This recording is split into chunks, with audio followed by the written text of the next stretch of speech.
வணக்கம். நான் இப்போ ஒரு கன்சியூமர் வீடியோ போடுறேன். கன்சியூமர் மேட்டர் ஓகேவா? இது நான் அட்வொகேட்ஸுங்களுக்காக போடுறேன். எனக்கு பின்னாடி வர்ற அட்வொகேட்ஸ், எனக்கு பின்னாடி வந்த அட்வொகேட்ஸுங்களுக்காக போடுறேன்.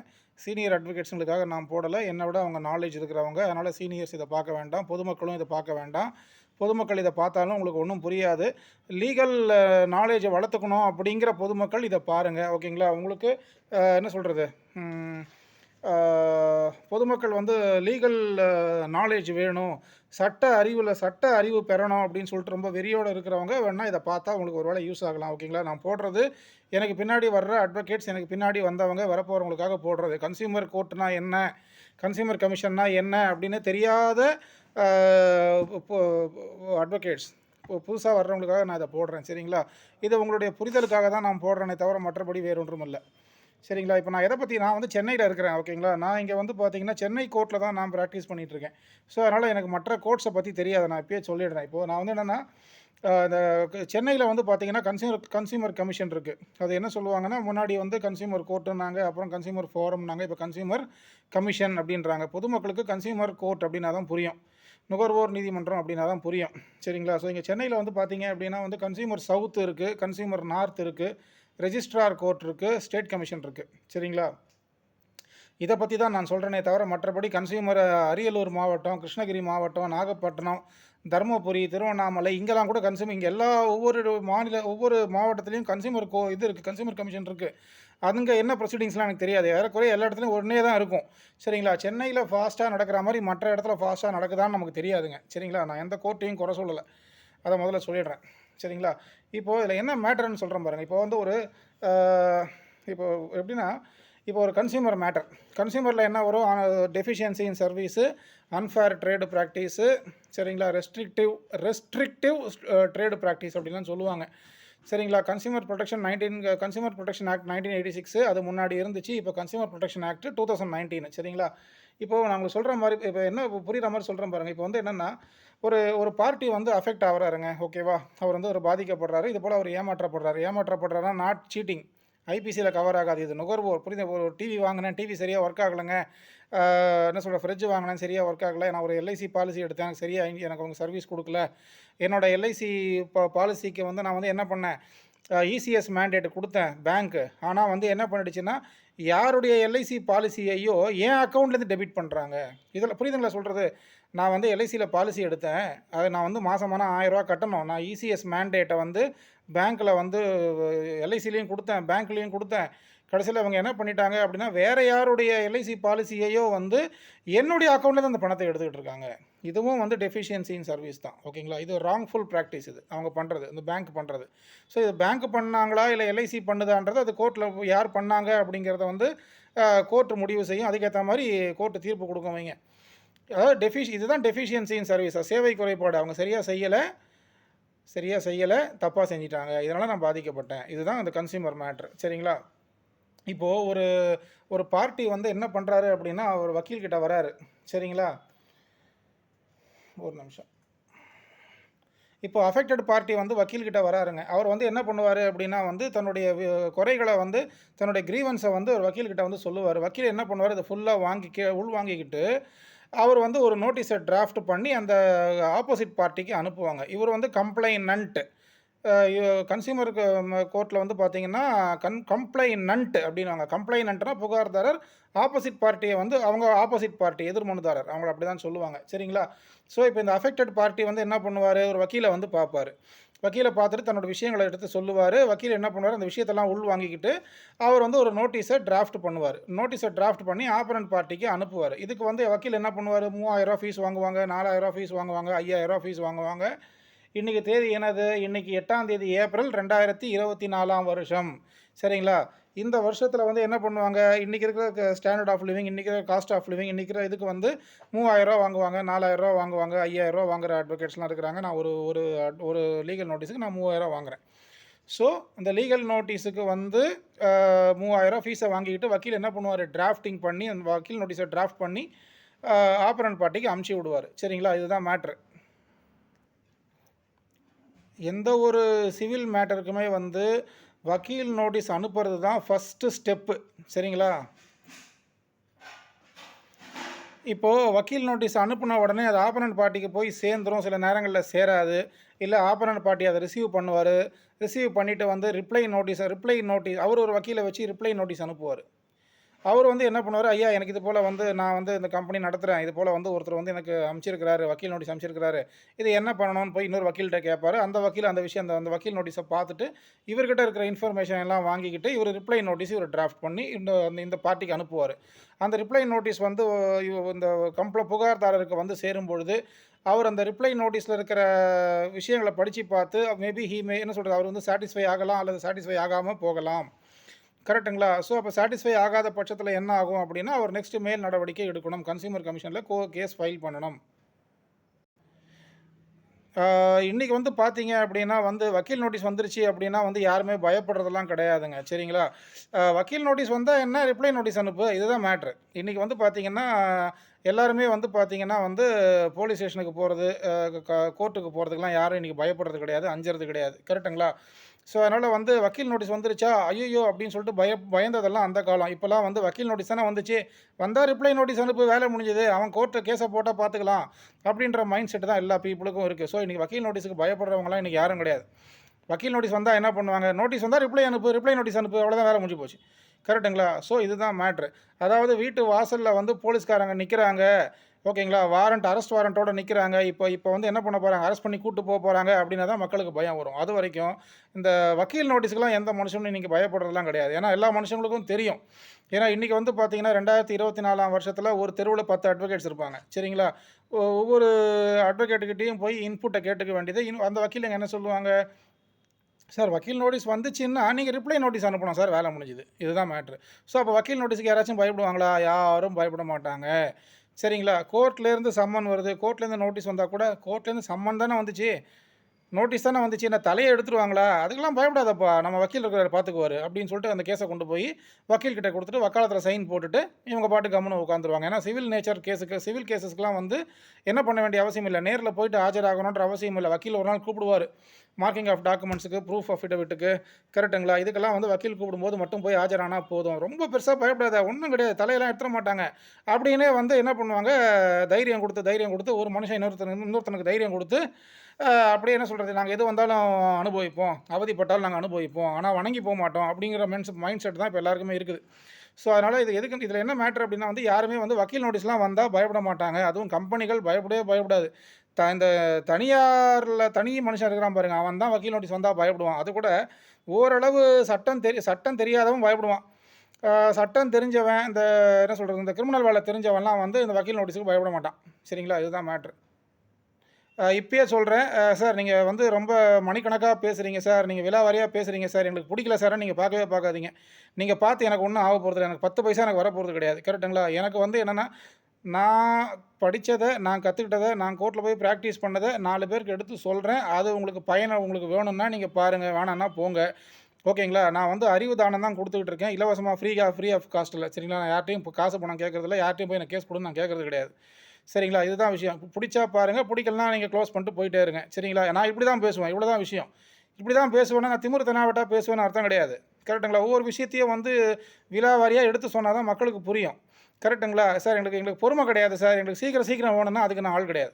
நான் வந்து பொறுமையா தான் பேசுவேன். நான் விளக்கமா தான் பேசுவேன். விலாவாரியா தான் பேசுவேன். கரெக்ட்டுங்களா? ஒரே பாயிண்ட்ட 10 வாட்டி பேசுவேன். புடிச்சதுன்னா பாருங்க. இல்லன்னா யாரு வந்து உங்களுக்கு கிறிஸ்பா அழகா எடுத்து சொல்றாங்களோ, அவங்களுடைய வீடியோவ போய் பார்த்துக்கங்க. கரெக்ட்டுங்களா? ஓகே. ஏன்னா நம்முடைய மக்களுக்கு என்ன ஆயிப்போச்சுன்னா, எல்லாமே சீக்கிரம் அவ்விடத்தே நடக்கணும் அப்படிங்கிறாங்க. அவங்க சப்ரு செய்ய மாட்றாங்க. சப்ருன்னா பொறுமைன்னு அர்த்தம் அரபிக்ல. எங்களுக்கு அவ்விடத்திலே நடக்கணும், அப்பயே நடக்கணும், இப்பயே நடக்கணும் அப்படிங்கிறாங்க. அது வந்து வேலைக்கு ஆகாதுங்க. அதாவது நீங்க ஒரு மனுஷன் போய் பிரச்சனையில மாட்டிக்கிட்டான் அப்படின்னா, காலைல 10லேருந்து 5:45 வரைக்கும் கோர்ட்லயே கிடப்பான். காலைல 10லேருந்து நைட் 9 மணி வரைக்கும் வக்கீல் ஆஃபீஸ பூட்டுற வரைக்கும் வக்கீல் வாசல்லயே நின்னுட்டு இருப்பான். "ஏன் சார் நான் பிரச்சனையில மாட்டிக்கிட்டேன் சார். அதனால வந்து இப்போதைக்கு எனக்கு வேற வழியே கிடையாது. நீங்க நைட்டு 12 மணி வரைக்கும் பேசுங்க சார். நான் கேட்குறேன் சார்" அப்படின்னுவான். ஸோ பிரச்சனையில மாட்டிக்கிட்டா தான் என்ன சொல்றது? பிரச்சனையில மாட்டிக்கிட்டா தான் எவ்வளோ நேரம் வேணா வெயிட் பண்ணுவேன் சார். பிரச்சனையில மாட்டாத வரைக்கும் என்ன சார் இது? நீங்க பாட்டுக்கு பேசிட்டே இருக்கிறீங்க. நீங்க பார்க்கவே பார்க்காதீங்க. தேவையில்ல. அவசியமே கிடையாது. கரெக்ட்டுங்களா? என்னுடைய வக்கீல் சமூகம், வக்கீல்களே இப்போ என் கூட பல பேர் இருக்கிறாங்க. 25 வயசு, 26 வயசு பசங்கள்லாம். அவங்களே வந்து பார்த்தீங்கன்னா, "சார் நீங்க என்ன சார் இவ்வளோ பெருசா போடுறீங்க?" அப்படின்னா, "சரிப்பா நீ கோர்ட்ல போய் 10 வருஷம் உட்காந்து பிராக்டிஸ் பண்ணி விஷயத்த கத்துக்கோ. நீ 5 வருஷம் ஸ்டாம்ப் ஓட்டிட்டு உட்காந்துருப்ப. ரெவென்யூ அதான் என்ன சொல்கிறது, 5 வருஷமும் உட்காந்து ஆர்பிஐடி தான் அமுச்சிட்டு உட்காந்துருப்பேன். கரெக்டாக இல்லையா? அதனால் வந்து கோர்ட்டில் போய் என்ன ப்ராக்டிஸ் பண்ணுறோமோ, என்ன நாலேஜ் கெயின் பண்ணுறோமோ அதுதான் நிற்கும். கரெக்டுங்களா? ஆனால் இங்கே உனக்கு யாராச்சும் இப்போ உட்கார வச்சு உனக்கு சொல்லிக் கொடுக்குறாங்கன்னா, ஜூனியர் வக்கீல்ஸ் தான் சொல்கிறேன். உங்களுக்கு யாராச்சும் உட்கார வச்சு நல்லா மாதிரி சொல்லிக் கொடுக்குறாங்கன்னா அவங்கள போய் கற்றுக்கங்க. சரிங்களா? இங்கே யாரும் இங்கே சொல்லிக் இங்கே வந்து ஃபஸ்ட்டு கற்றுக்கிறதுக்கும் ஆள் ரெடியாக கிடையாது, சொல்லிக் கொடுக்குறதுக்கும் ஆள் ரெடி கிடையாது. யார் வந்து விளக்கமாக விலாவாரியாக பேசுகிறாங்களோ அவங்கள கிண்டல் பண்ணி கலாய்ச்சி விட்டு போக வேண்டியது. இந்த புத்தி இருக்கிறதுனால எவனும் முன்னுக்கு வர்றது கிடையாது. கரெக்டுங்களா? ஸோ அதனால் முதல்ல அனுசரித்து போனோம் எல்லாருக்கிட்டையும். அனுசரித்து போகலன்னா வேலைக்காகாது. அதுவும் இந்த தொழிலில் சம்பாதிக்கிறது சாதாரண விஷயம் கிடையாது. சரிங்களா? அதனால் வந்து பொறுமை இல்லாதவங்க என்னோடய வீடியோவை பார்க்காதீங்க. நீங்கள் பார்க்காதீங்கன்றேன். இது பாட்டு காற்றுல இருந்துட்டு போட்டோம். அது பாட்டு காற்றுல நிற்கட்டும். யாருக்கு விஷயம் தேவைன்னு நினைக்கிறானோ அவன் உட்காந்து பொறுமையாக பார்ப்பான். சரிங்களா? அதனால் யாரும் நான் வந்து எனக்கு ஷேர் பண்ணு, சப்ஸ்கிரைப் பண்ணு, பெல் பட்டன் கிளிக் பண்ணு, ஐகான் கிளிக் பண்ணு, அதெல்லாம் நான் சொல்கிறதே கிடையாது. என் வீடியோவை 10 பேர் பார்த்தா பாருங்கள், பார்க்கலன்னா போங்க. என்னுடைய சொந்த பந்தம், என்னுடைய அண்ணன் தம்பிங்க, என்னுடைய சகாக்கள், என் கூட கூட்டுறவு கொள்கிறவங்க, அவங்க இந்த வீடியோவை பார்த்தா போதுமானது. அவங்களுக்கும் பிடிக்கலையா நீங்கள் அதையும் பார்க்காதீங்கன்றேன். சரிங்களா? ஓகே. என்ன சார் இவ்வளோ திமிரா பேசுகிறீங்க? இது திமிராலாம் கிடையாதுங்க. நம்ம வந்து என்ன சொல்கிறது, அதாவது என்ன சொல்கிறது, ஒரு அவ்வளவு கஷ்டப்பட்டு அவ்வளவு நொந்து நூலாகி தான் இன்றைக்கி வக்கீலாக உட்காந்துருக்குறோம். சும்மா கிடையாது. சரிங்களா? இப்போ வந்த பாதை கொஞ்சம் நஞ்சம் கிடையாது. வந்த பாதை கஷ்டப்பட்டு தான் வந்திருக்கிறோம். சும்மா கிடையாது. கரெக்டுங்களா? நான் இன்னும் நாளைக்கு ஹைகோர்ட்டுக்கு ஒன்றும் ஜட்ஜாக இல்லை நான். ஆனால் நான் வந்து என்ன சொல்கிறது, ஒவ்வொரு நாளும் கோர்ட்டுக்கு போகிறோம், ஒவ்வொரு நாளும் ப்ராக்டிஸ் பண்ணுறோம். அங்கே எல்லா கோர்ட்டுக்கும் போகிறோம் போது ஒவ்வொரு கோர்ட்டில் என்ன நடக்குது, கோர்ட்டில் சட்ட புத்தகத்தை படிச்சுட்டா எல்லாமே வந்துருமா? பிஎல் 3 வருஷம் படிக்கிறீங்களா? அந்த ஏதோ பெரிய பெரிய காலேஜ்லாம் சொல்கிறாங்க, அந்த காலேஜில் 1.25 லட்சம் ஒரு வருஷத்துக்கு கட்டுறீங்க. அந்த காலேஜில் எல்லாம் சொல்லி கொடுத்துட்றாங்களா? ஸ்ட்ரைட்டாக வந்து கோர்ட்டில் வாதாடிடுவீங்களா? ஸ்ட்ரைட்டாக கோர்ட்டில் ஜட்ஜ் முன்னாடி நின்றுடுவீங்களா? ஜட்ஜு முன்னாடி நின்று பதில் சொல்கிறதுக்கே பல நாட்கள் ஆகும். வக்காலத்தில் உங்கள் பேர் வரதுக்கே 5 வருஷம் ஆகும். ஓகேங்களா? உங்கள் சீனியர் நினச்சா தான் உங்கள் பேர் வக்காலத்தில் வரும். இல்லைனா உங்கள் பேரே வக்காலத்தில் வரதுக்கே 5 வருஷம் ஆகும். கரெக்டுங்களா? அது வரைக்கும் பேக்கை தூக்கினே போக வேண்டியது தான். சரிங்களா? அதனால் வந்து யார் சொல்லிக் கொடுக்குறாங்களோ அவங்கக்கிட்ட பொறுமையாக இருந்து கற்றுக்கங்க. சரிங்களா? இவ்வளோதான் விஷயம். சரி, ஓகே. இப்போ நெக்ஸ்ட் என்னன்னாக்கா, இப்போ அந்த பார்ட்டி வந்து பார்த்தீங்கன்னா ஒரு வக்கீல் நோட்டீஸ் அனுப்புகிறாரு. வக்கீல் நோட்டீஸ் அனுப்பிட்டு அவர் வந்து ஒரு ரிப்ளை வருது, இல்லை ரிப்ளை நோட்டீஸ் வராமல் போகுது. அப்போ அவர் டிஸாட்டிஸ்ஃபை ஆகிறாரு. டிஸாட்டிஸ்ஃபை ஆகிட்டு இன்னும் அவரோட வக்கீலை போய் பார்க்குறாரு. இவர் என்ன பண்ணுவார் அப்படின்னா வந்து அந்த வக்கீல்கிட்ட எல்லா விஷயத்தையும் சொல்லுவார். அந்த வக்கீல் வந்து அந்த புகார் மனுவை ரெடி பண்ணுவார், கம்ப்ளைண்ட்டை ரெடி பண்ணுவார், பிளைண்ட்டுன்னு சொல்லுவாங்க. அதை ரெடி பண்ணி அந்த பார்ட்டிக்கிட்ட கையெழுத்து வாங்கிடுவாங்க. பார்ட்டிக்கிட்ட கையெழுத்து வாங்கிட்டு என்னென்ன டாக்குமெண்ட்ரி எவிடன்ஸ்லாம் வச்சிருக்கிறாரோ அந்த டாக்குமெண்ட்ரி எவிடன்ஸ் எல்லாம் கலெக்ட் பண்ணிவிடுவார். அதாவது நான் புகார்தாரரை பற்றி சொல்கிறேன். புகார்தாரர் வந்து என்ன sir, I am not satisfied with the reply which the opponent party has sent, so I want to take further legal action.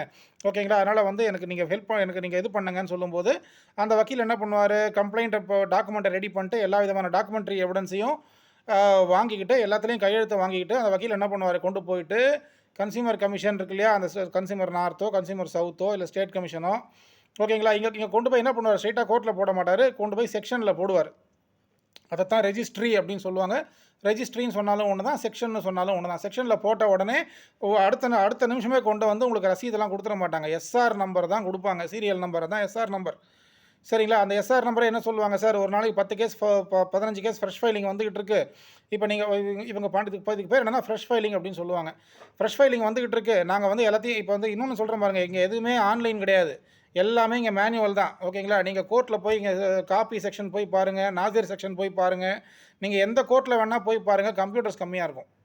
நீங்கள் ஓகேங்களா, கம்ப்யூட்டர் அங்கே கம்மியாக இருக்கும். எல்லாமே இன்னும் நம்ம வந்து பேனா பென்சிலு பேப்பரு நோட்டு ரெஜிஸ்டர் இதில் தான் எழுதிக்கிட்டு இருக்கோம், இதில் தான் எழுதணும். இதுதான் வந்து நம்ம காலத்துக்கு நிற்கும் ரெக்கார்ட்ஸு. சரிங்களா? கம்ப்யூட்டர்ன்றது இப்போ வந்தது. நான் எதுக்கு சொல்கிறேன்னா, அந்த அங்கெல்லாம் போனீங்கன்னா ஒன்றுத்தையும் ரெஜிஸ்டர் மெயின்டைன் பண்ணுவாங்க. ஒவ்வொரு ரெஜிஸ்டர்லையும் நீங்கள் என்றைக்கு வந்தீங்க, என்றைக்கு கேஸை ஃபைல் பண்ணீங்க, ஃப்ரெஷ் ஃபைலிங் என்றைக்கு பண்ணீங்க, அதுக்கு என்னோடய எஸ்ஆர் நம்பர் என்ன, அதெல்லாம் அவங்க நோட்டில் எழுதி வச்சுருப்பாங்க. சரிங்களா? ஸோ நீங்கள் போனோடனே ஃப்ரெஷ் ஃபைலிங் கொண்டு போய் கோர்ட்டில் ஃப்ரெஷ் ஃபைலிங் பண்ணும்போது கொண்டு போய் கோர்ட்டில் கொடுக்க மாட்டாங்க. கரெக்டுங்களா? கீழே முதல்ல போய் செக்ஷனில் கொடுப்பா அப்படின்னு தான் ஜட்ஜு சொல்லுவார். போய் செக்ஷனில் கொடுங்க. செக்ஷனில் கொடுத்த உடனே அவங்க உங்களுக்கு எடுத்த உடனே ரசீது கொடுத்துட மாட்டாங்க. சரிங்களா? எஸ்ஆர் நம்பர் கொடுப்பாங்க. எஸ்ஆர் நம்பர் எப்போ கொடுப்பாங்க, சார் நீங்கள் சாயந்தரம் வாங்க சார், சாயந்தரம் நாங்கள் நோட்டில் எல்லாத்தையும் எழுதி வச்சிடுறோம், நோட்டில் டைரியில் ரெஜிஸ்டர் எல்லாத்தையும் எழுதி வச்சிடுறோம், நீங்கள் சாயந்தரம் வந்து எஸ்ஆர் நம்பர் வாங்கிக்கோங்க, இல்லைனா நாளைக்கு வந்து எஸ்ஆர் நம்பர் வாங்கிக்கோங்க, இப்படி தான் சொல்லுவாங்க. இந்த வீடியோ நான் யாருக்கு போடுறேன் அப்படின்னா, எனக்கு பின்னாடி வரப்போகிற அட்வொகேட்ஸுங்களுக்காக போடுறது. சரிங்களா? ஸோ அதனால் வந்து என்ன சொல்கிறது, ஒவ்வொரு விஷயத்தையும் நான் எக்ஸ்பிளைன் பண்ணிவிட்டு உட்காந்துக்கிட்டு இருக்கேன். ஓகேங்களா? ஒவ்வொரு விஷயத்தையும் எக்ஸ்பிளைன் பண்ணிட்டு சும்மா கிடையாது.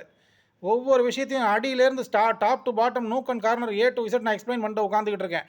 ஏன்னா நாளைக்கு ஒரு பையன் ஒரு அட்வொகேட் ஒரு பையனோ ஒரு பொண்ணோ அப்போ தான் லா முடிச்சுட்டு வருவாங்க. ஸ்ட்ரைட்டாக கோர்ட்டுக்கு வந்து நிற்கும்போது என்ன பண்ணோம் ஏது பண்ணோன்னு தெரியாது. அன்னைக்கு நான் போடுற இந்த வீடியோ யூஸ் ஆகும். சரிங்களா? எங்கே போனோம், கன்சியூமர் நார்த் எங்கே இருக்குது, கன்சியூமர் சவுத் எங்கே இருக்குது, அது எந்த ஃப்ளோரில் இருக்குது, ரெஜிஸ்ட்ரார் கோர்ட் எங்கே இருக்குது, கரெக்டுங்களா? ஸ்டேட் கமிஷன் எங்கே இருக்குது, இதுவே தெரியாது பாவம் மக்களுக்கு. இந்த அட்வொகேட்ஸ் ஜூனியர் அட்வொகேட்ஸுக்கு அதுவே தெரியாது பாவம். அவங்களுக்கு யாரும் சொல்லியும் தர மாட்டாங்க, யாரும் வழியும் காட்ட மாட்டாங்க. என்ன பண்ணுவீங்க? அப்போ என்னோட இந்த வீடியோ உங்களுக்கு யூஸ் ஆகும். ஓஹோ, ஸ்டேட் கமிஷனா அது 3வது மாடியில் இருக்குது, கன்சியூமர் சவுத்தா அது 2வது மாடியில் இருக்குது, கன்சியூமருடைய சவுத்துடைய செக்ஷன் எங்கே இருக்குது, கிரவுண்ட் ஃப்ளோர்லேயே லெஃப்ட் ஹேண்ட் சைடில் இருக்குது, இங்கே போனாக்கா ஃபைலிங் பண்ணணும், அங்கே ஃபைலிங் பண்ணாக்கா எஸ்ஆர் நம்பர் தரமாட்டாங்க, நாளைக்கு தான் தருவாங்க, நம்ம அது வரைக்கும் வெயிட் பண்ணணும், எஸ்ஆர் நம்பர் வாங்குறதுக்கு ஒரு நாள் வெயிட் பண்ணணும்.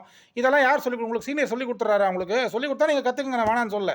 கூட இருக்கிற வக்கீலுங்க சொல்லி கொடுத்துட்றாங்களா? சொல்லி கொடுத்தா நீங்கள் கற்றுக்குங்க, வேலை நான் ஆட்சேபணம் கிடையாது எனக்கு. நான் சீனியர் சொல்லிக் கொடுக்க மாட்டேங்கிறாங்க, கூட சொல்லிக் கொடுக்க மாட்டாங்கன்னு நான் குறையெல்லாம் சொல்லலை. எத்தனை பேருக்கு நல்ல வாய்ப்புகள் அமையுது, எத்தனை பேர் வந்து அந்த வாய்ப்பை யூஸ் பண்ணுறாங்க, எத்தனை சீனியர்ஸ் கற்றுக் கொடுக்கணும்னு நினைக்கிறாங்க, எத்தனை ஜூனியர்ஸ் வந்து கற்றுக்கணும்னு நினைக்கிறாங்க. இதெல்லாம் அவனுடைய முயற்சி. இந்த கஞ்சிக்கு செத்தவன் தான் பெரிய லெவலில் வாழ்க்கையில் வருவான், அதை மட்டும் நான் சொல்லிடுறேன். கஞ்சிக்கு சாவறான் பார்த்தீங்களா, கஞ்சிக்கு செத்தவன் தான் பெரிய லெவலில் வருவான், அதை மட்டும் சொல்லிடுறேன். ஓகேங்களா? ஏன்னா இன்றைக்கி இருக்கிற மக்கள் வந்து எப்படி இருக்கிறாங்க அப்படின்னா, பெரிய பெரிய ஆளுங்களாக இருக்கிறாங்க. அந்த செக்ஷன் ஒர்க்கெலாம் பண்ணுறதுக்கு அவங்க தயாராக கிடையாது. ஸ்ட்ரைட்டாக கோர்ட்டுக்கு போவேன் சார், ஸ்ட்ரைட்டாக நான் ஆர்குமெண்ட் பண்ணுவேன் சார்னா, இது எப்படி நான் ஸ்ட்ரைட்டாக ஏரோப்ளைன் ஓட்டுவேன் சார்? முதல்ல சைக்கிளே ஓட்ட தெரியாதுங்க. சைக்கிளே ஓட்ட தெரியாது, ஆனால் ஏரோப்ளைன் ஓட்டுறதுக்கு மட்டும் மக்களுக்கு ஆசை இருக்குது. சரிங்களா? ஸோ ஒவ்வொரு விஷயத்தையும் நான் சொல்லிகிட்டு இருக்கேன். உங்களுக்கு பிடிச்சா பாருங்கள், இல்லைனா போங்க, நான் வேணான்னு சொல்ல. சரிங்களா? எனக்கு எந்த லாஸும் கிடையாது, ப்ராஃபிட்டும் கிடையாது.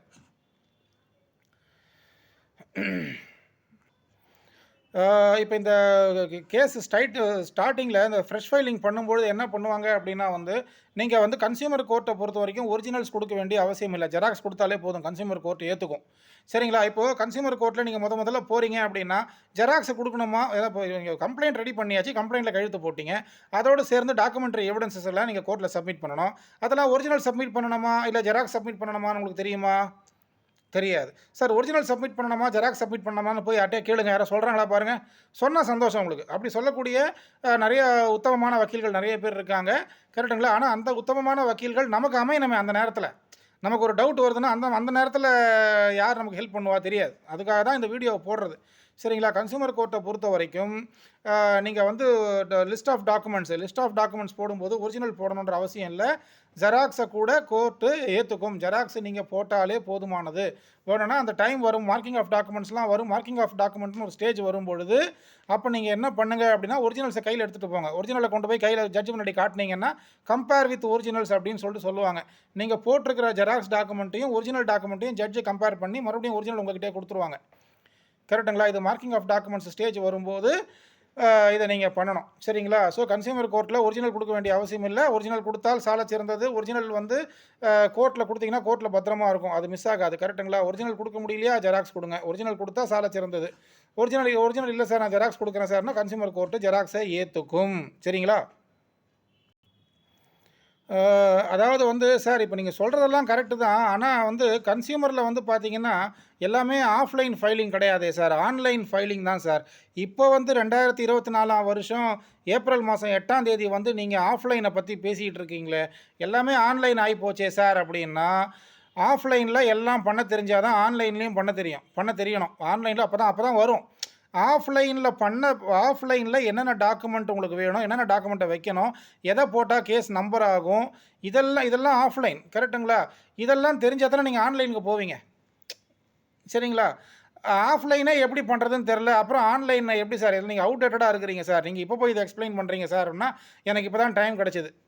சரிங்களா? எனக்கு வந்து என்ன சொல்கிறது, நான் கேஸ் நடத்தினது போக, நான் காலைல 9 மணிக்கு கிளம்புனது போக, நைட்டு பாருங்க, இப்போ நைட்டு இப்போ 8:30 மணி ஆகுது. இப்போ தான் நான் வீடியோவை போடுறேன். எனக்கு இப்போ தான் டைம் கிடச்சிது, நான் இப்போ தான் வீடியோ போடுறேன். ஓகேங்களா? ஸோ இதில் என்ன மேட்டர்னா சார், ஆன்லைன் வந்து போய் 6 மாதம் ஆகுது, இப்போ போய் நீங்கள் ஆஃப்லைனை பற்றி பேசுகிறீங்க அப்படின்னா, உங்களுக்கு ஆஃப்லைனே தெரிஞ்சால் தான் நீங்கள் ஆன்லைனில் பண்ண முடியும். சரிங்களா? சார் நீங்கள் அவுடேட்டடு சார் அப்படின்னா நீங்கள் பார்க்க வேண்டிய அவசியம் கிடையாது. சரிங்களா? நீங்கள் யார் அப்டேட்டடாக யார் சொல்கிறாங்களோ அவங்களோட வீடியோவை போய் பார்த்துக்கோங்க. சரிங்களா? அதாவது வந்து என்னென்னா, இது வந்து இப்போ ஃபைலிங் வந்து ஆன்லைன் ஆகிடுச்சின்னு எனக்கு தெரியும். ஆன்லைன் ஆகிடுச்சின்னு தெரியாமையா நான் வந்து வீடியோ போட்டு உட்காந்துருக்கேன். ஸோ அதான் ஃபஸ்ட்டு ஏபிசிடி தெரியணும். அதுக்கப்புறம் தான் இங்கிலீஷில் போயிட்டு நீங்கள் 1 மணி நேரம் தம் கட்டி நீங்கள் கோர்ட்டில் போய் ஆர்கியூமெண்ட் பண்ணுறது. ஃபஸ்ட்டு ஏபிசிடியே தெரியலன்னா அப்புறம் என்ன இருக்குது? சரிங்களா? அதுதான் சொல்றேன். நான் ஆண்டாண்டு காலமாக நான் வந்து ஆஃப்லைனில் தான் போட்டுக்கிட்டு இருந்தேன். இப்போ நான் ஆன்லைனில் போட்டுக்கிட்டு இருக்கேன். கரெக்ட்டுங்களா? ஸோ எப்போவுமே வந்து ஆஃப்லைன்றது இப்போது நிறைய கோர்ட்ஸில் வந்து நிறைய கோர்ட் படிப்படியாக வந்து என்ன சொல்கிறாங்க, ஆன்லைனில் தான் பண்ணணும்னு சொல்கிறாங்க. அது நல்ல முறை தான் இல்லைன்னு சொல்லல. ஆனால் ஆன்லைனில் பண்ணணும்னா கோர்ட் வந்து அதுக்குன்னு ஆளுங்களை எடுத்து வேலை வாங்கணும். ஆன்லைனில் பண்ண வேண்டிய வேலையும் நம்மக்கிட்டே தள்ளி விட்டுறாங்க. நம்ம அந்த வேலையை செய்யறதுக்கு சாக வேண்டியதாக இருக்குது. கரெக்ட்டுங்களா? இதுதான் உண்மை நிலை. சரிங்களா? ஸோ ஆஃப்லைன் ஃபஸ்ட்டு கற்றுக்கங்க. ஆஃப்லைன் கற்றுக்கிட்டிங்கன்னா உங்களுக்கு ஆன்லைன் ரொம்ப ஈஸியாகிடும். சரிங்களா? அதுக்கப்புறம் நான் நிறைய பேரை கோர்ட்டில் பார்க்குறேன். எல்லாருமே வந்து கையில் வந்து ஒரு ஐபாட் ஏதோ தூக்கிட்டு வராங்க. ஒரு கம்ப்யூட்டர் மாதிரி, ஒரு சின்ன கம்ப்யூட்டர் லேப்டாப் மாதிரி இருக்குது அது. அது சின்ன சைஸ் லேப்டாப்பை கொண்டு வராங்க. ஃபோன்லேயே எல்லா வேலையும் முடிக்கிறாங்க. அது வந்து பார்த்திங்கன்னா தப்பானதுன்னு என்னுடைய கண்ணோட்டம் அதுதான். நான் எப்போவுமே டைரி வச்சு சுற்றிட்டு இருப்பேன். நம்ம அட்வொகேட்னாலே பேனா பேக்கெட்டில் இருக்கணும். கையில் ஒரு டைரி இருக்கணும். கரெக்டுங்களா? டைரியை மெயின்டைன் பண்ண பழகணும். சரிங்களா? டைரியை விட்டு நீங்கள் என்னமோ கம்ப்யூட்டர், அந்த லேப்டாப்பு, ஐபாடுன்னு சொல்கிறாங்க. அதையெல்லாம் யூஸ் பண்ணிட்டு இருக்கிறீங்க. அது சிறந்தது தான். உங்களுக்கு ஓகேனா பண்ணிக்கங்க. பட் என்னை பொறுத்த வரைக்கும் அட்வொகேட் அப்படின்னாலே கையில் ஒரு டைரி இருக்கணும். கேஸ் கட்டு கையில் இருக்கணும். கரெக்டுங்களா? டைரியை மெயின்டைன் பண்ணணும். அந்தந்த டைரியை அன்னன்னைக்கு அந்த அட்ஜுடிகேஷனை இப்போது கன்சியூமர் கோர்ட்டில் வந்து எப்படின்னா, கன்ஃபோ நெட்னு ஒரு ஆப் இருக்குங்க. அது வந்து பார்த்தீங்கன்னா, அது என்னது வருத்தத்துக்குரிய விஷயம்னா சரியாக ஒர்க் ஆக மாட்டேங்குது. இன்னொன்று கன்ஃபோ நெட்னு ஒரு வெப்சைட் ஒன்று இருக்குது. அதுவும் சுற்றிக்கிட்டே இருக்குது. கரெக்டுங்களா? அது ஒர்க் ஆக மாட்டேங்குது. அதுக்கப்புறம் வந்து அன்னன்னைக்கு நடக்கிற கேஸஸுடைய அட்ஜூடிகேஷன், ஒரு நாளைக்கு 100 கேஸ் லிஸ்ட் ஆகுதுன்னா, 100 கேஸுடைய அட்ஜூடிகேஷனும் அன்றைக்கி சாயந்தரமே அப்டேட் ஆகிடணும். ஆனால் அப்டேட் ஆக மாட்டேங்குது. கரெக்டுங்களா? நான் வந்து கடந்த ஒரு ஒரு 50, 100 வருஷமாக வந்து நான் டெய்லி கன்சியூமர் கோர்ட்டுக்கு போயிட்டு அந்த டைரியை பார்த்து தான் அட்ஜூடிகேஷனை நோட் பண்ணி கொண்டு வந்து என்னுடைய கம்ப்யூட்டரில் நான் ஃபீட் பண்ணிக்கிறேன். சரிங்களா? இப்போ நம்ம கோர்ட் இருக்குது பார்த்தீங்களா? கோர்ட் ஆப்பு. அந்த கோர்ட் ஆப்பில் வந்து அன்னன்னைக்கு அட்ஜூடிகேஷன் வந்து அப்லோட் ஆகிடுது. சரிங்களா? அந்த கோர்ட் ஆப்பில் வந்து பார்த்தீங்கன்னா, சில நேரங்கள் அதுவும் முக்கால்வாசி நேரம் கோர்ட் ஆப் சுற்றிக்கிட்டே இருக்குது. நமக்கு தேவை ஏற்படும்போது அது ஓப்பன் ஆகாது. சரிங்களா? இப்போ நீங்கள் விப்ரோ, டிசிஎஸ், காக்னிசன்ட் இந்த மாதிரி வெப்சைட்லாம் ஓப்பன் பண்ணுங்கள். பட்டுன்னு ஓப்பன் ஆகும். அது ஏன் தெரியல, கவர்மெண்ட் வெப்சைட்டு, கவர்மெண்ட் ஆப்பு ஒழுங்காகவே ஒர்க் ஆக மாட்டேங்குது. சரிங்களா? அது என்ன, அது யார் தான், என்ன, ஹூ இஸ் ஹெல்ட் ரெஸ்பான்சிபிள்னு தெரிய மாட்டேங்குது. இப்போ இந்த கன்ஃபோ நெட் இப்போ நான் எதுக்கு சொல்கிறேன்னா, ஒவ்வொரு அட்வொகேட்டும் கையில் ஒரு டைரியை மெயின்டைன் பண்ணணும். டைரி இருக்கணும், பேனா இருக்கணும். கரெக்டுங்களா இல்லையா? டைரியில் நோட் பண்ணிக்கோங்க. கன்சியூமர் நார்த் ஆகட்டும், சவுத் ஆகட்டும், ஓகேங்களா, ஸ்டேட் கமிஷன் ஆகட்டும், அந்த அட்ஜூடிகேஷனே வந்து அன்னன்னைக்கு நடக்கிற அட்ஜூடிகேஷன் அன்னன்னைக்கு வந்து அப்டேட் ஆகிறது இல்லை. கேட்டால் நாங்கள் அப்டேட் பண்ணிடுறோம் சார். ஆனால் அப்டேட் ஆனால் அது வந்து server problem, connectivity problem, network issue. நாங்கள் அப்டேட் அன்னன்னைக்கு பண்ணிடுறோம். ஆனால் வந்து அது 2 நாள் கழிச்சு தான் உங்கள் கண்ணுக்கு ரிஃப்ளெக்ட் ஆகும்னு நம்மக்கிட்ட கதை சொல்கிறாங்க. அது உண்மையாக பொய்யான்னு கடவுளுக்கு தான் வெளிச்சம். சரிங்களா? அதனால் நான் இன்னைக்கு காலைல 10:30க்கு ஒரு ஹியரிங் அட்டன் பண்ணிட்டு வரேன்னா, சாயந்தரம் 5:45, 6 மணிக்கு அது அப்டேட் ஆகிடணும். ஆனால் அது அப்டேட் ஆகிறதில்ல. அடுத்த 2 நாள் கழிச்சு, 3 நாள் கழிச்சு, 4 நாள் கழிச்சு, 10 நாள் கழிச்சு பார்க்குறேன், அது அந்த அட்ஜூடிகேஷன் வந்து அப்டேட்டே ஆகிறதில்ல. அதுக்கப்புறம் நான் என்ன பண்ணுறது? அப்போ நான் வந்து என்னோட டைரி எடுத்துகிட்டு போய் அந்த அட்ஜூடிகேஷனை நோட் பண்ணி கொண்டு வந்து என் கம்ப்யூட்டரில் ஃபீட் பண்ணிக்கிறேன். கரெக்டுங்களா? இதுதான் நிலைமை. இப்படி தான் இருக்குது. ஸோ அதனால் வந்து கன்ஃபோ நெட் வெப்சைட் ஒர்க் ஆகுதான்னா, சில நேரங்களில் ஒர்க் ஆகுது, சில நேரத்தில் ஒர்க் ஆக மாட்டேங்குது. ஆப்பும் அந்த மாதிரி தான் இருக்குது. அதனால் வந்து நம்ம டைரி தான் நம்மளை காப்பாற்றும். ஸோ நம்ம டைரியை தான் மெயின்டைன் பண்ணிக்கணும். சரிங்களா? இதுதான் விஷயம். இல்லைன்னா வந்து நமக்கு என்ன ஸ்டேஜ்னே தெரியாமல் போயிடும். என்ன கோர்ட்டில் என்ன நடந்துச்சு, ஆப்போனன்ட் பார்ட்டி வந்தானா இல்லையா, டாக்குமெண்ட் போட்டானா இல்லையா, நமக்கு ஒன்றுமே தெரியாமல் போயிடும். ஸோ அதனால் டைரின்றது பெட்ரு. எதுக்குன்னா, நம்ம இன்னும் பெரிய லெவலுக்கு போகலையே, நம்ம நாடு இன்னும் பெரிய லெவலுக்கு போகலையே. நீங்கள் இப்போ விப்ரோ, இன்ஃபோசிஸ், டிசிஎஸ்லாம் அந்த வேலையை பட்டு அந்த வெப்சைட் ஓப்பன் ஆகும். நீங்கள் தமிழ்நாடு போலீஸ் வெப்சைட்டை ஓப்பன் பண்ணுங்கள். சுற்றிட்டே இருக்கும், அது ஓப்பன் ஆகிறதுக்கு 10 நாள் ஆகும். இதுதான் இன்றைக்கி நிலமை. ஓகேங்களா? அந்த அளவுக்கு நல்லா வேலை செய்கிற கம்பெனிகிட்ட கொண்டு போய் கொடுத்து வச்சுருக்காங்க போல இருக்குது. அந்த ஆப் கன்ஃபோ நெட்டு ஓப்பனும் ஆக மாட்டேங்குது. அந்த கோர்ட்டும் அப்படி தான். தேவை ஏற்படும் நேரத்தில், அதாவது நான் இவங்களை என்ன இப்படி குறை சொல்கிறாருன்னு நான் குறை தான் சொல்லிகிட்டு இருக்கேன். ஏன்னா அது தேவையான நேரத்தில் ஓப்பன் ஆக மாட்டேங்குது, சுற்றிக்கிட்டே இருக்குது. கரெக்டுங்களா? ஸோ அப்போ தப்பு இருக்குதுன்னா சுட்டி காட்ட தான் வேணும். அதனால தான் சுட்டி காட்டுறேன், வேறு ஒன்றும் கிடையாது. இப்போது ஒரு கன்சியூமர் கோர்ட்டில் வந்து கேசஸ் நிறையா இருக்குது வைங்களேன். ஸ்டேட் கமிஷனில் இருக்கிற ஜட்ஜ் என்ன பண்ணுவார் அப்படின்னா வந்து, ஒரு கோர்ட்லேருந்து இன்னொரு கோர்ட்டுக்கு கேசஸை மாற்றி விடுவார். இது போல் கன்சியூமர் நார்த்தில் 5000 கேஸ் இருக்குது, ஒரு 100 கேஸை வந்து கன்சியூமர் அரியலூருக்கு தள்ளி விடுவார். ஓகேங்களா? கன்சியூமர் சவுத்தில் ஒரு 5000 கேஸ் இருக்குன்னா, அதை கன்சியூமர் திருவண்ணாமலைக்கு ஒரு 10 கேஸை தள்ளி விடுவார். இந்த மாதிரிலாம் வந்து ஒரு கோர்ட்லேருந்து இன்னொரு கோர்ட்டுக்கு வந்து கேஸை வந்து ட்ரான்ஸ்ஃபர் பண்ணுறதுக்கு ஜட்ஜஸுக்கு வந்து அதிகாரம் உண்டு. நீங்கள் கன்சியூமர் ப்ரொடெக்ஷன் ஆக்ட் 2019 எடுத்து பார்த்தீங்கன்னா அதில் இருக்கும். கரெக்டுங்களா? ஒரு நீதிமன்றத்தில் அதிகமாக வழக்குகள் இருந்தால் அதை வேறொரு நீதிமன்றத்துக்கு ட்ரான்ஸ்ஃபர் பண்ணுறதுக்கு ஸ்டேட் கமிஷனில் ஜட்ஜுக்கு அதிகாரம் உண்டு. கரெக்டுங்களா? இதுதான் மேட்ரு. இப்போ கன்சியூமர் கேஸ் வந்து ஸ்டெப் பை ஸ்டெப்பாக இதில் என்ன ப்ரொசீடிங்ஸ் பற்றி நான் சொல்கிறேன். ஓகேங்களா? இப்போ நீங்கள் ஃப்ரெஷ் ஃபைலிங் பண்ணுறீங்க பார்த்தீங்களா, அந்த ஃப்ரெஷ் ஃபைலிங் பண்ணிடுறீங்க. கன்சியூமர் சவுத்லேயோ கன்சியூமர் நார்த்லேயோ கொண்டு போய் ஃப்ரெஷ் ஃபைலிங் பண்ணிடுறீங்க. பண்ண உடனே என்ன ஆகும் அப்படின்னா வந்து, அங்கே superintendent, section officer, clerk, head clerk நிறைய பேர் இருப்பாங்க. அவங்க வந்து அதை எடுத்து ப்ராசஸ் பண்ணுவாங்க. வித்தின் 21 டேஸ், 21 நாள் தான் டைமு. நம்ம போடுற ஃப்ரெஷ் ஃபைலிங்கை வந்து அவங்க என்ன பண்ணணும், கரெக்டாக அவங்க ரிட்டர்ன் போட்டுருவாங்க. நம்ம அதில் நிறைய மிஸ்டேக்ஸ் இருக்கும், எரர்ஸ் இருக்கும், நம்ம தப்பு பண்ணியிருப்போம். அதில் வந்து அவங்க ரிட்டர்ன் போட்டுருவாங்க. ரிட்டர்ன் அது 21 நாளுக்குள்ளே அதை போட்டு முடிச்சிடணும். அவங்க ஒன்று அக்செப்ட் பண்ணிடணும், இல்லைனா ரிஜெக்ட் பண்ணி விட்ருவாங்க. சரிங்களா? அது வந்து ரிட்டர்ன் போடும்போது என்னென்ன மிஸ்டேக்ஸ்ன்றதை அதை எழுதி அவங்க ரிட்டர்ன் போடுவாங்க. அந்த கட்டில் வந்து நீங்கள் என்ன பண்ணணும் அப்படின்னா வந்து 2-3 பேப்பர் எக்ஸ்ட்ரா வைக்கணும். நீங்கள் ஒயிட் ஷீட் பேக்கில் டாக்கெட், அந்த கட்டு பின்னாடி டாக்கெட் வைப்பீங்க. டாக்கெட்டுக்கு முன்னாடி ஒரு 2-3-4 ஒயிட் ஷீட்டை நீங்கள் வச்சுட்டீங்க அப்படின்னா, அவங்க அதில் என்னென்ன மிஸ்டேக்ஸ் இருக்குது அப்படின்றத அவங்க உங்களுக்கு எழுதி கொடுப்பாங்க. அதை எழுதுனதுக்கப்புறம் ரிட்டர்ன் போடுவாங்க. அதை நீங்கள் போய் வாங்கிக்கலாம். ஓகேங்களா? 25 நிமிஷம் ஆச்சு. நான் நெக்ஸ்ட் வீடியோவில் போடுறேன். அப்போ தான் உங்களுக்கு எனக்கு ஃபோனில் இது சரியில்லை. ஓகேவா? நான் வச்சுருக்கிறது பழைய ஃபோனு. ஸோ அடுத்த வீடியோவில் பார்க்கலாம். சரிங்களா? Okay, thank you, by.